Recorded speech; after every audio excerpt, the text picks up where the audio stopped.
Yes, good morning everyone.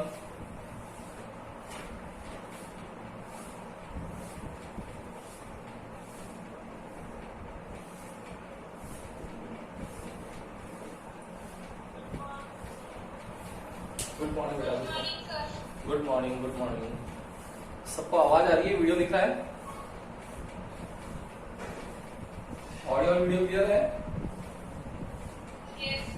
अच्छा, तो gravitation chapter चल रहा था अपना, चैप्टर नंबर 8. हम लोगों ने इसमें यूनिवर्सल लॉ ऑफ ग्रेविटेशन पढ़ लिया था. Then value of gravitational acceleration के बारे में पढ़ लिया हम लोगों ने. देन उसके बाद चेंज इन जी फाइंड किया एट हाइट और डेप्थ. वहां पर हमारे पास फॉर्मूला आया था GH equals to GS 1 minus 2H upon RE. ये हाइट पर था. और डेप्थ पर आया था GH equals to GS 1 minus H upon RE. वहां आता है 2H अपॉन RE, यहाँ आता है H अपॉन RE. इतना सा फर्क है. देन उसके बाद हम लोगों ने देखा था कि सेंटर पे ग्रेविटेशनल एक्सेलरेशन 0 होता है. ये कहानी कल तक की थी. इसके बाद हम लोगों ने न्यूमेरिकल किए थे कि कैसे आप लोग ग्रेविटेशनल फील्ड में फोर्स की वैल्यू फाइंड कर सकते हो. ओके, आज जो नेक्स्ट टर्म आ रही है अपने पास, क्लास इंपॉर्टेंट है आज की. यहां से क्वेश्चन आप लोगों के एग्जाम में मैक्सिमम टाइम पूछा जाता है. ठीक है ना? तो इंपॉर्टेंट है क्लास. दोनों टॉपिक्स आएंगे अपने. दोनों टॉपिक्स देखते हैं क्या क्या है, वन बाय वन. सबसे पहले फर्स्ट है ग्रेविटेशनल फील्ड. ग्रेविटेशनल फील्ड क्या होता है? ग्रेविटेशनल फील्ड क्या होता है? ग्रेविटेशनल फील्ड बताओ. फील्ड है ना, जिसमें क्या होना चाहिए? ग्रेविटेशनल फोर्स प्रेजेंट होना चाहिए. तो क्या होगा? इसकी डिफाइन क्या ले सकते हैं हम लोग कि लेट सपोज अर्थ है ये कोई भी ऑब्जेक्ट हो सकता है. ठीक है, मान लिया हम लोग अर्थ है. तो क्या होगा? अर्थ ग्रेविटी फोर्स होगा इसका. तो पर्टिकुलर एक एरिया होगा. लेट सपोज एक ऑब्जेक्ट है. ये ऑब्जेक्ट जब तक यहां बाहर रखा हुआ है, इस स्पेस से बाहर है, तब तक इसके ऊपर कोई भी फोर्स नहीं लगेगा. लेकिन जैसे ही ये ऑब्जेक्ट इस फील्ड के अंदर आ जाएगा, इस स्पेस के अंदर आ जाएगा, तब ये क्या होगा? एक फोर्स को फील करेगा. इसी को लैंग्वेज को उल्टी लैंग्वेज भी बोल सकते हैं. अपोजिट लैंग्वेज क्या कि अर्थ है, उस अर्थ का पर्टिकुलर एक ग्रेविटेशनल फील्ड है. इसके अंदर अगर कोई एक ऑब्जेक्ट रखा हुआ है, तो उस ऑब्जेक्ट को अगर हम लोग ग्रेविटेशनल फील्ड से बाहर निकाल दें, तब उस पर कोई भी फोर्स नहीं लगता है, वो बाहर चला जाता है. देखो, दोनों चीज सेम ही है ना, कि जब भी अगर इस आउटसाइड, ये जो फील्ड है, इससे आउटसाइड चला जाएगा, तब हमेशा उस ऑब्जेक्ट पर कभी भी ग्रेविटेशनल फोर्स अप्लाइड नहीं होगा. In the presence of gravitational field, gravitational force जो होगा तभी अप्लाई होने वाला है. ओके, तो डिफाइन लिख सकते हैं हम लोग. क्या लिख सकते हैं इसकी डिफाइन बताओ? The space around an object. The space around an object. अब वो ऑब्जेक्ट कहीं भी हो सकता है. ये भी ऑब्जेक्ट है, ठीक है ना? अर्थ भी ऑब्जेक्ट है, ये भी ऑब्जेक्ट है, सब ऑब्जेक्ट है. तो the space around an object in which any other object feels the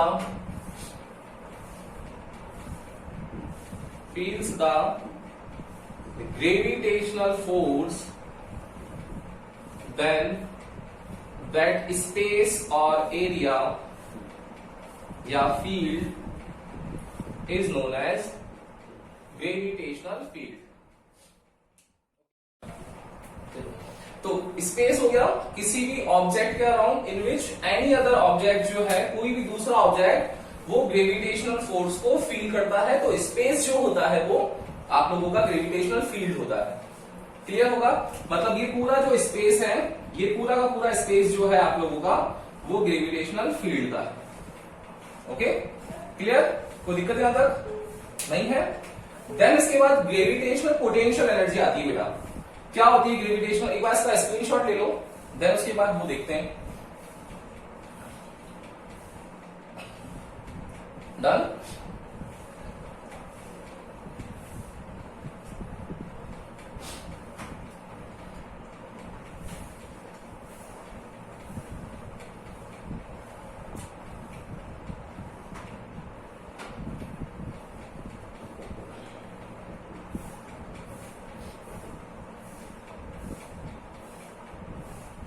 gravitational potential energy. क्या होगी ग्रेविटेशनल पोटेंशियल एनर्जी? देखना, आप लोगों ने 10th क्लास में दो वर्ड पढ़ रखे हैं। एक पढ़ रखा है आप लोगों ने पोटेंशियल, दूसरा पढ़ रखा है पोटेंशियल डिफरेंस। है क्या याद आप लोगों को? ये दोनों वर्ड आप लोगों के जो इलेक्ट्रिसिटी वाला चैप्टर था उसमें थी दोनों चीजें, पोटेंशियल एंड पोटेंशियल डिफरेंस। क्या फर्क होता है दोनों वर्ड्स में बेटा? कि अगर आप लोगों के पास में कोई एक चार्ज है तो इस चार्ज का भी तो एक फील्ड होता है जिसको हम लोग इलेक्ट्रिक फील्ड बोलते हैं। अब इसमें क्या होता है कि कोई लॉन्ग डिस्टेंस, उस लॉन्ग डिस्टेंस को हम लोगों ने यहां पर इंफिनिटी ले रखा है। तो ये जो डिस्टेंस है ये काफी बहुत ज्यादा है, लार्ज डिस्टेंस है। तो इंफिनिटी पे अगर मान लो कोई चार्ज है दूसरा, इस चार्ज को इंफिनिटी से अगर हम लोग इलेक्ट्रिक फील्ड के किसी पॉइंट पर लेके आते हैं तो चार्ज है, कुछ ना कुछ मास होगा और डिस्प्लेसमेंट हो रहा है, तो क्या आने वाला है यहां पर? उससे बर्डन आने वाला है और वही बर्डन जो होगा उसकी एनर्जी की फॉर्म में क्या हो जाएगा? कंजर्व हो जाता है।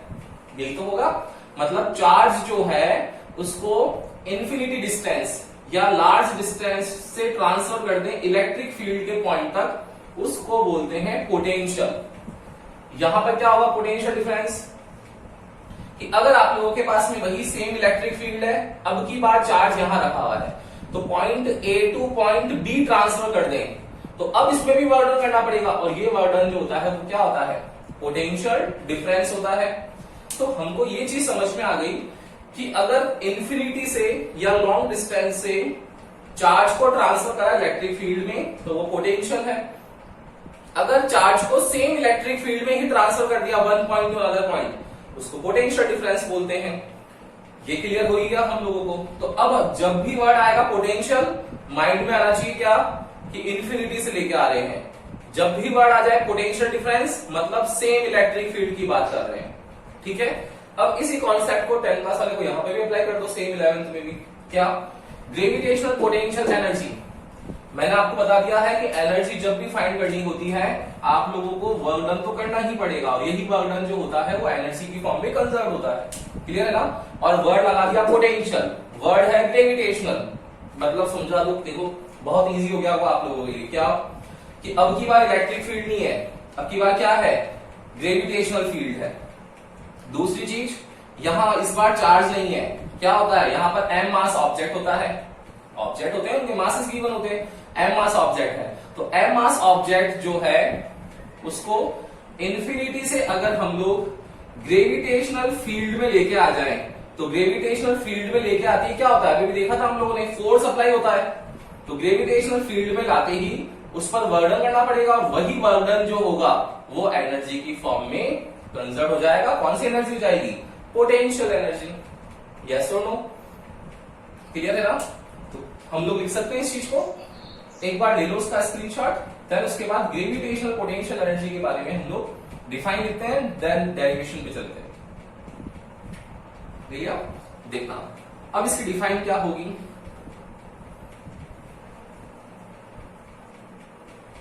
देखो इसकी डिफाइन होगी to shift the M mass object, ये स्मॉल एम है, to shift the small M mass object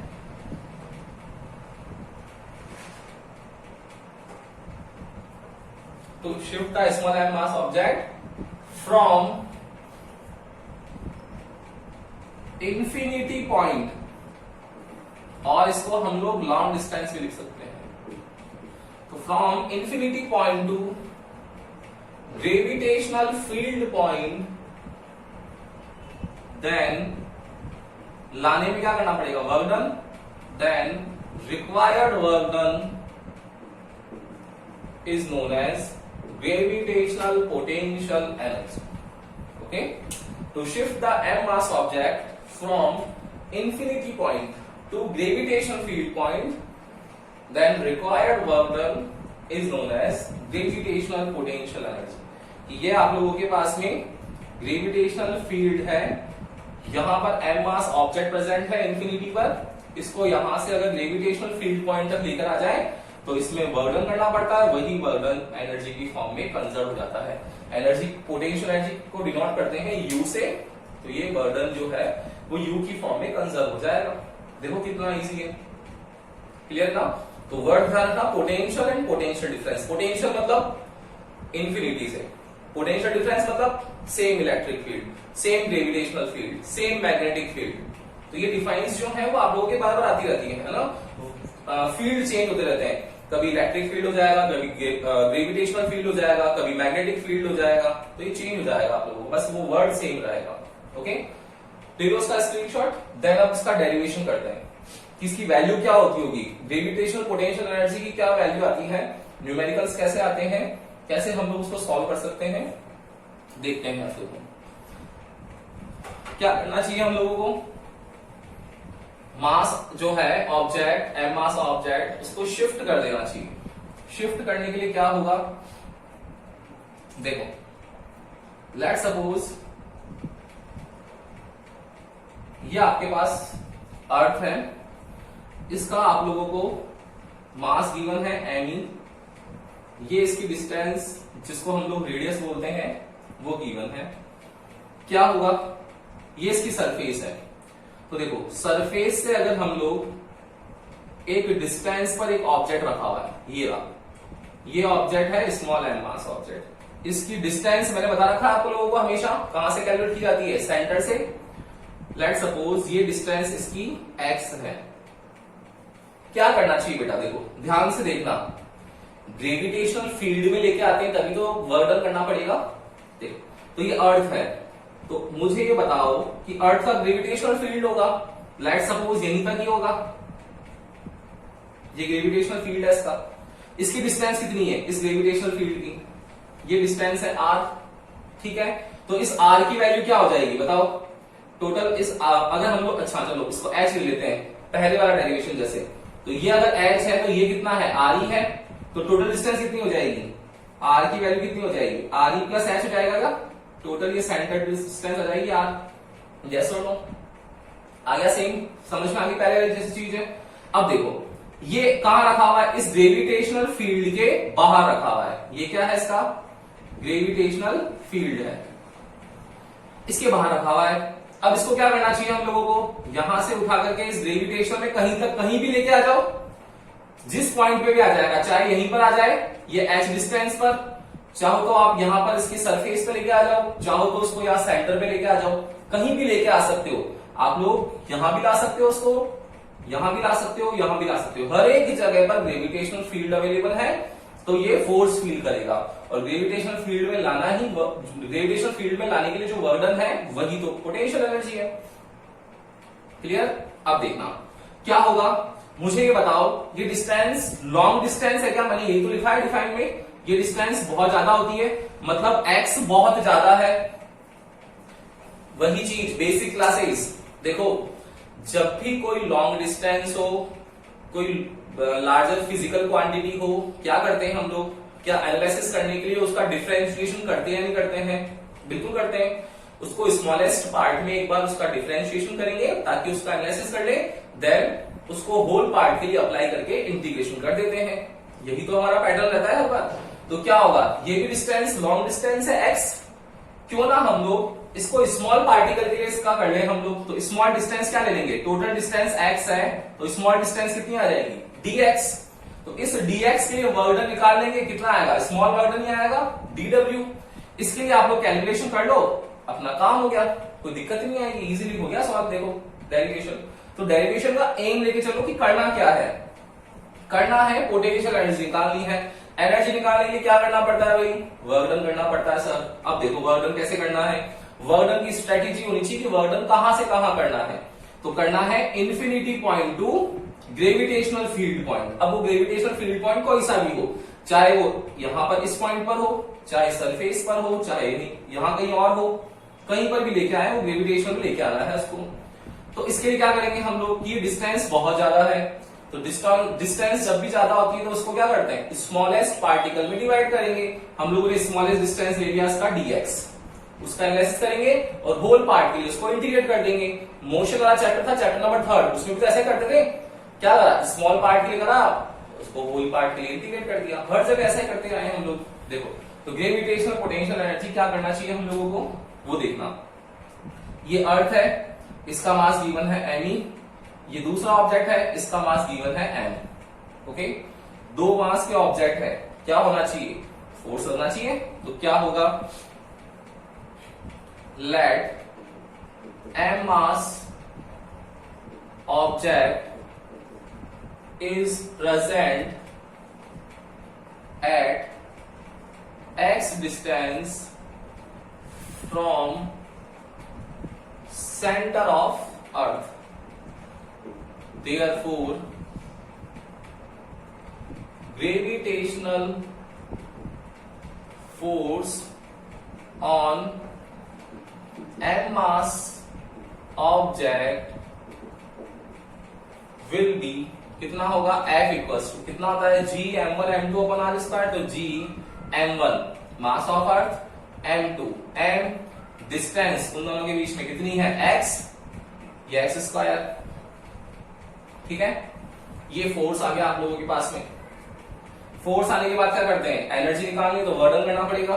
तो क्या होगा, to find gravitational potential energy required work done to shift the m mass object, कितना होगा, कितना होगा, बर्डन क्या होता है हमेशा, बर्डन होता है फोर्स इनटू डिस्प्लेसमेंट। बर्डन कितना होगा, complete burden W, force gravitational force, और डिस्टेंस कितनी है कंप्लीट x।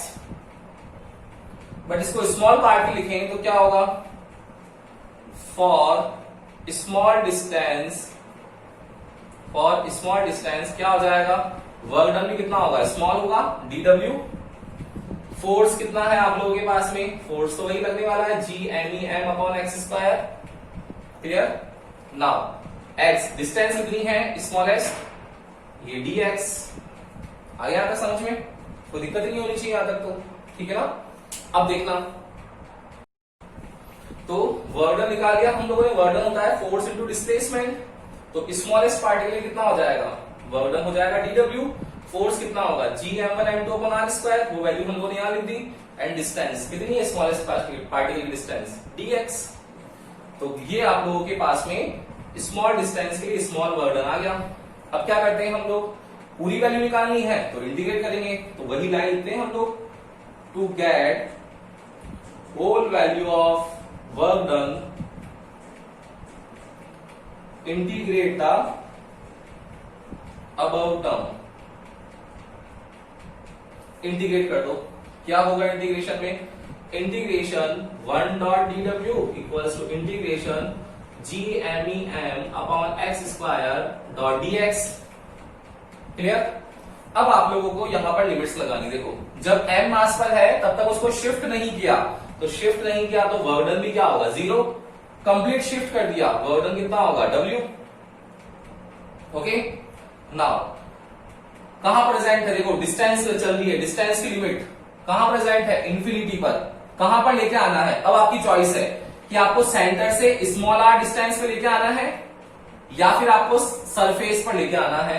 देखो स्मॉल r के लिए निकाल लेते हैं, क्लियर। सरफेस पे लेके आना होगा तो उसमें जो h की वैल्यू आएगी उसको 0 कर देंगे तो सरफेस पे आ जाएगा।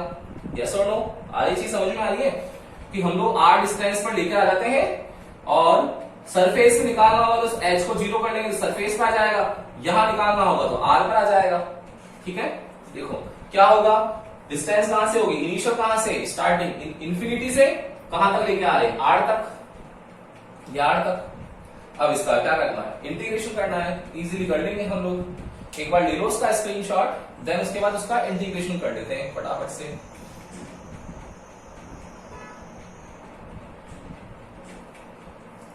ले लिया स्क्रीनशॉट। अब देखना, अब यहां पर हम लोगों को उसका इंटीग्रेशन करना है। कैसे करेंगे integration,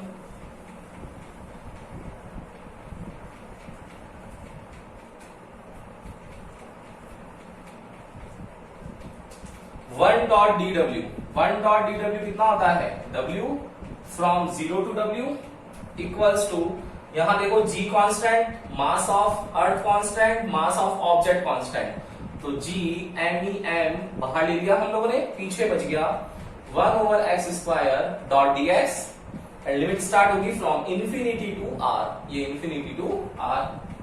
clear? Now upper limit minus lower limit, integration सिखा रखा है, आप सबको आना चाहिए भाई, ठीक है ना? देखो तो g m 1/x², 1/x² का इंटीग्रेशन कैसे करेंगे हम लोग? पावर को ऊपर ले जाना चाहिए। देखो कैसे करते हैं, 1/x⁴n है तो हमेशा उसको x⁻n लिख देते हैं, और फॉर्मूला होता है x⁻n + 1 -n+1, n+1 होता है तो माइनस है तो माइनस लिख देंगे, क्या हो जाएगा, ये ऊपर चला जाएगा तो ये क्या x⁻⁻² हो जाएगा। Clear?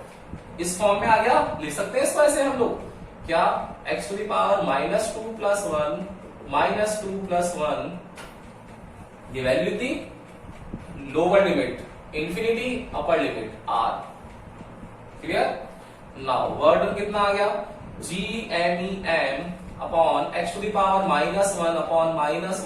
From infinity to r, तो वैल्यू ऑफ gmem, इस माइनस को बाहर ले लो और x⁻⁻1 को 1/x लिख सकते हैं अगेन, ये इंफिनिटी टू r, तो क्या आ जाएगी वैल्यू बेटा, -gmem 1/x की जगह r माइनस 1/इंफिनिटी, ये 1/इंफिनिटी जो होगा ये 0 हो जाएगा।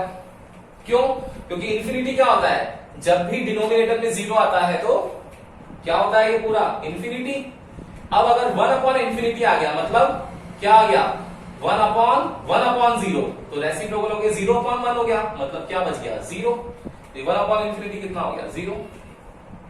क्लियर? तो ये 0 हो गया, 1/r बच गया, तो यही वर्डन जो होगा वो पोटेंशियल एनर्जी की फॉर्म में कन्वर्ट हो जाएगा, तो -gmem/r। आप लोगों को r की वैल्यू लिखनी है, तो r की वैल्यू कितनी है, Re + h है, तो u की वैल्यू आ गई -gmem/Re + h।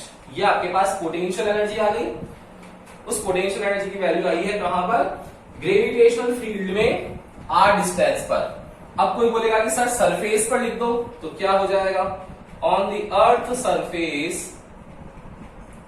अर्थ सरफेस पे क्या होगा, ये h हट जाएगा बिल्कुल, मतलब h की वैल्यू 0 हो जाएगी, तो u कितना आ जाएगा, -gmem/Re। देखो ये आ गया, कोई दिक्कत ही नहीं है, कर लोगे ना डेरिवेशन, बहुत इजी है। देखो कुछ भी नहीं किया हम लोगों ने, केवल स्मॉलेस्ट पार्टिकल के लिए वर्डर निकाला, देन उसको इंटीग्रेट कर दिया इनिशियल और फाइनल के बीच में, बस इतना सा ही है, इससे ज्यादा कुछ भी नहीं है। कर लोगे?